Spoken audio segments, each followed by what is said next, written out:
দিয়ে পাশে থাকুন, যাতে করে প্রতিনিয়ত আপডেট সব খবরগুলো আপনারা পেতে পারেন। ইতিমধ্যে যারা সাবস্ক্রাইব করে ফেলেছেন তাদেরকে অসংখ্য অসংখ্য ধন্যবাদ।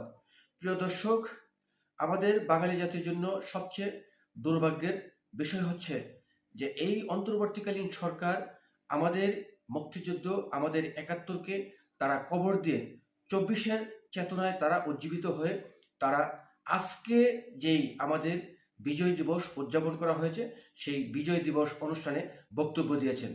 সেখানে আমাদের ৭১, আমাদের মহান মুক্তিযুদ্ধকে তারা একেবারেই হাইড করে রেখেছেন এবং ওই বক্তব্যের মধ্যে শুধু ২০২৪-এ বাংলাদেশে কতটুকু অগ্রগতি হয়েছে, তাদেরকে মানে কোথা থেকে কি দিয়েছে, এই সমস্ত বিষয়গুলো তারা তুলে ধরেছেন। এবং ডক্টর মোহাম্মদ ইউনূস তিনি যে বক্তব্য দিয়েছেন, এই বক্তব্য আসলেই বাংলাদেশের স্বাধীনতা